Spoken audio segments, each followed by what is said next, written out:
José tinha chegado pra gente, referido ao torácica. Agora a gente vai esmiuçar melhor com os dados só história da doença e queixa principal. Só isso, né? Não tô nem entrando em interrogatório, nada do tipo.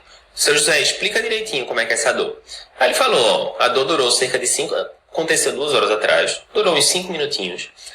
Parecia uma gastura. Gastura como, seu José? Eu não sei dizer, não referiu direito. Disse que era uma gastura. Não teve radiação, membros superiores, nada do tipo. Ele teve um mal-estar inespecífico, parece que ficou um pouco suado, mas também não soube dizer ao certo.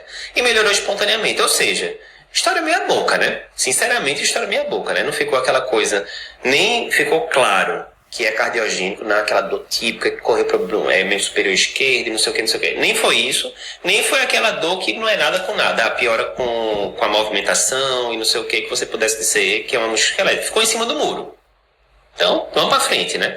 História clínica não ajudou muito. Então, vamos agora para o resto, né? Interrogatório sintomatológico, antecedente pessoal, antecedente familiar, a coisa toda. Então, o que é que eu tenho que focar nessa parte de antecedente, principalmente, né? Então, óbvio, né? História normal. Lembrando que isso aqui a gente está falando de uma forma didática, né? Você está lá com o paciente com dor torácica aguda na sua frente, você vai colher essa história toda em segundos, né? Mas o que é importante? Antecedente pessoal. Comorbidade é importante, óbvio que é importante. Não é paciente hipertenso, é diabético, é dislipidêmico, fuma ou não fuma, já teve infarto prévio. A dor de agora lembra a dor do infarto prévio, isso aí a gente sabe que tem uma acurácia bem relevante. Quais são as medicações que o paciente usa? Às vezes o paciente fala, não, tem alguma comorbidade aí? Você vai, não, não tem nada não. E toma algum remédio, toma metformina, cibastatina, lodipino, enalapril, é clássico essa, né?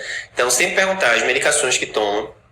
Perguntar alergias, né? Porque se a gente está com um paciente com dor torácica aguda, pode ser que a gente queira fazer, né? Uma aspirina, alguma coisa do tipo. O paciente pode ser que tenha alergia prévia, então isso aí muda a conduta. Perguntar cirurgias e procedimentos prévios. Isso aí também é clássico, né? Você fala, olha, tem algum problema de coração, seu José? Não, não tenho não. Já fez alguma cirurgia? Não, também não, doutor. Nem cateterismo, do tipo, não, cateterismo eu já fiz os 3. Pô, seu José, acabei de perguntar se eu tinha alguma coisa. Não, mas cateterismo eu já fiz. Então, às vezes, principalmente o paciente mais humilde, você tem que ir detalhando tudo realmente, porque às vezes passa um batido ali, uma coisa, é aquele clássico, né? Tá lá o residente, quem nunca teve isso quando era residente, né? Você vai passar lá o caso pro chefe e tal. E aí fala, não, chefe, então não tem nada não sei o que e tal. Aí na hora da visita, aí o paciente fala, não, doutor, mas eu já fiz um cateterismo. Como é que o senhor fez o cateterismo, senhor José? Não lhe perguntei, mas fiz, pode ver no meu prontuário, foi em 89, não sei o que. Esse é clássico, né? Eu sofri isso quando era residente e agora, né, que já tem algum tempo que eu acabei a residência, vez por outra eu pego os residentes sofrendo com esse estado. Não, nem se estresse tanto com o paciente, parece que ele sabe a hora de jogar a informação para constranger o residente. Acho que não é só coincidência. É porque marca, é o viés, né? Na hora que acontece isso, você não esquece nunca, é o viés. Beleza, mas então você tem que saber perguntar isso tudo. E aí, quanto mais dados, a história do Daniel Kahneman, quanto mais dados ele vai dando, pode ser que você aumente ou diminua a probabilidade daquilo ser uma dor cardiogênica, né? Então tem que perguntar tudo isso em detalhes. Quais as comorbidades, se já fez algum procedimento cardiológico prévio, se tem alergia a remédio, se é tabagista, ex-tabagista, história familiar positiva. Então lembra, né? A gente considera a história familiar precoce quando tem um parente de primeiro grau, homem que teve evento com menos de 55 anos, ou um parente de primeiro grau, mulher, que teve evento com menos de 65 anos. Como é que é a história, Eduardo? Primeiro, né? O básico. Parente de primeiro grau é o quê? Pais, irmãos e filhos. Pronto. Tio não é parente de primeiro grau, avô não é parente de primeiro grau, nada disso. Então, pais, irmãos e filhos. E, pra gente dizer que é precoce, porque uma coisa, o paciente tem infarto. Meu pai infartou com 103 anos, né? É aquela história, tem trabalho que mostra que se a gente vivesse 200 anos, todo mundo ia ter coronariopatia cedo ou tarde, né?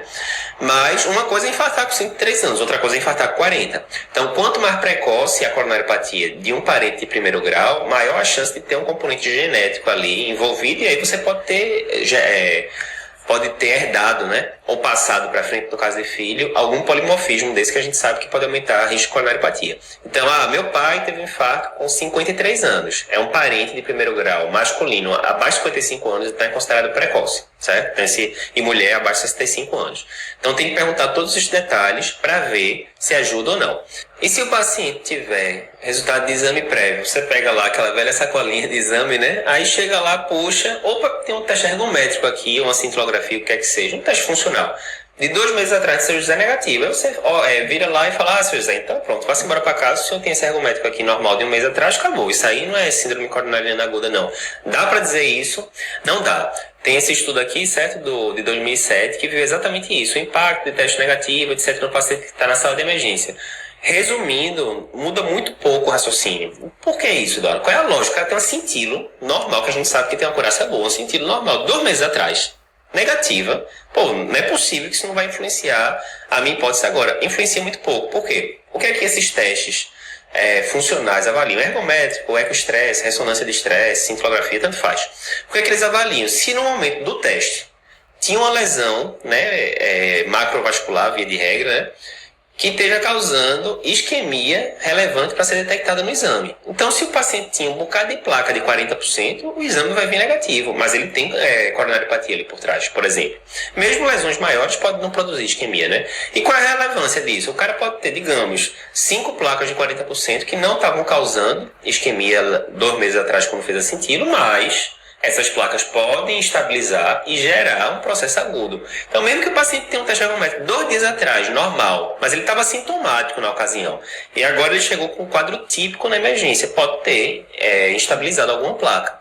Então, não é suficiente para você dizer, tá de boa, vai para casa. É basicamente para seguir o mesmo protocolo, independente disso, certo? Então, prova funcional prévia negativa, não descarta a coronariopatia no paciente com dor torácica aguda. Isso é bem importante, bem importante. Se fosse um CAT ou angiotomo recentes, aí já é um pouco diferente. O paciente fez um angiotomo de 1 mês atrás e veio normal, score cálcio 0, tem nada de placa, nada. Aí realmente você já fica bem mais tranquilo, né? Porque aí você viu a anatomia do paciente. Eduardo, recente é quanto tempo? Não se sabe ao certo, né? Não tem um ponto de corte bonitinho. Se for até 6 meses tá de boa, se for de 7 meses para cima tá ruim. Quanto mais recente, mais tranquilo você fica. Resumindo, é isso. Então, no caso do seu José, o que é que ele falou pra gente? Ele é hipertenso, diabético, dislipidêmico. Já apareceu um bocado de coisa aí. Além disso, ele está usando nalapril, amlodipino, atova, metformina, 4 medicações, o basicão, certo? Não tem alergias e tem um pai que colocou stent com 70 anos. E aí, esse paciente, ele tem histórico de coronariopatia precoce? Não tem. Pai é parente de primeiro grau? É parente de primeiro grau. Um parente de primeiro grau do sexo masculino que tem evento com 70 anos não é precoce isso. Não é precoce. Precoce seria se fosse de 55 anos para baixo. Quer dizer que é totalmente irrelevante esse antecedente? Não, não é irrelevante, né? Mas seria bem mais preocupante se tivesse acontecido com menos de 55 anos. De todo jeito, o paciente tem 3 fatores de risco relevantes aqui, né? Hipertensão, diabetes e dislipidemia. Isso aumenta a minha probabilidade de pré-teste de coronariopatia? Aumenta, né? Eu tinha pego um paciente ali de 60 e poucos anos que tinha uma dor, né? Bem em cima do muro ali, né? Totalmente inespecífica, mas agora aparece já 3 fatores de risco, tem história familiar no pai, não é precoce, mas é relevante e tal. Aumenta, alguma coisa aumenta a probabilidade de pré-teste, então já tem que ficar mais ligado. Aí a questão agora é o seguinte, eu fiz a história clínica completa agora, né? Apareceu o fator de risco e tal, mas a história clínica em si ainda é bem meia boca, né? Pelo que a gente falou. E agora, qual é o próximo passo? Eu vou partir para algum exame já, alguma coisa? Não, né? Agora eu tenho que ir para o exame clínico do paciente, né? O exame físico, ele costuma ajudar muito no diagnóstico de síndrome coronariana aguda. Acontece de, tipo, nesse caso, tô achando o quadro clínico muito meia boca, mas aí você coloca o esteto, examina o paciente alguma coisa e você fala, opa, agora eu sei que é síndrome coronariana aguda. Geralmente não. Geralmente o exame físico do paciente com coronariopatia aguda, ele é inespecífico. Às vezes você pode ver já, né, uma 4ª bolha no paciente que é hipertenso de longa data, já tem alguma coisa de disfunção diastólica, uma 3ª bolha, que aí já seria um sinal de prognóstico pior, no paciente que está ali com algum grau de disfunção ventricular. Você pode ver sinais de congestão pulmonar, congestão sistêmica, turgência jugular, tal, né? Estentor de basais, que aí também já são um sinal de pior prognóstico. Mas geralmente não é aquele exame muito florido, né? É diferente de tipo, eu botei aqui o esteto e vi um soprão de estenose aórtica importante, e aí tipo, eu tô no ambulatório, o paciente fala que tem uma angina crônica, né? Típica, bota o esteto e escuta aquele soprão, de estenose aórtica, basicamente eu fechei o diagnóstico do paciente. Não, isso aqui deve ser uma dor torácica por estenose aórtica e tal. No paciente agudo, geralmente não é assim, não. Então, para confirmar síndrome coronariana aguda pelo exame físico, geralmente não. O que vai fazer é ajudar no diagnóstico diferencial. Por quê? Nesse caso, por exemplo, eu estou com um paciente que fala, doutor, tem 2 anos que eu estou tendo as dores torácicas aqui na hora que subo uma escada, alguma coisa e tal, e hoje eu tive essa dor em repouso e tal. Não, tudo bem, deixa eu examinar aqui, seu José. Quando você bota, tá lá, aquele soprando estenose aórtica. Aí você fala, ó, tem uma chance grande essa dor torácica ser só de estenose aórtica. Logicamente, estenose aórtica geralmente é paciente idoso, com um bocado de fator de risco, pode ter coronariopatia por trás. Mas aí o exame físico já ajudou muito. Você está falando, opa, aqui está com muita cara de ser estenose aórtica e tal. Pode ajudar em outros diagnósticos. Você está um paciente que tem atrito pericárdico, você pode pensar em pericardite. Paciente que tem sopro de insuficiência aórtica, você pode pensar que é uma dissecção de aorta que está causando IAO associada, né? A gente vai comentar isso depois na aula específica de valvopatia, dissecção. Ou então tem assimetria de pulso. O doutor André vai comentar com vocês também na aula de dissecção, né? Uma assimetria de pulso, principalmente acima de 20 milímetros de sistólica de um braço para o outro. Você pode pensar em dissecção. Então o exame físico ele ajuda mais em dar outros diagnósticos. Pneumotórax, né? Nem se fala, que você vai ver a simetria de murmúrio vesicular total. Então, ajuda muito mais no diagnóstico diferencial do que para confirmar que é uma síndrome coronariana aguda. Na síndrome coronariana aguda, geralmente o exame físico ou é inespecífico, ou mostra coisas crônicas, tipo uma quarta bolha e tal, ou mostra coisas agudas, mostrando que aí o prognóstico do paciente já é pior, tipo terceira bolha, coisas do tipo. Então, no caso do São José, o que é que tinha o exame físico? Nada, basicamente. Uma pressão de 146/80, né? Uma sistólica um pouquinho acima, frequência cardíaca de boa, pulsos simétricos, a princípio nada indicando a dissecção, sem sopro, sem estertor, enfim, inespecífico, né? O exame físico. E agora, eu consigo fechar o diagnóstico desse paciente só com história e exame físico. Eu consigo dizer, ó, isso aqui, bota minha mão no fogo, que isso aqui é uma síndrome coronariana aguda. Dá para dizer isso? Difícil.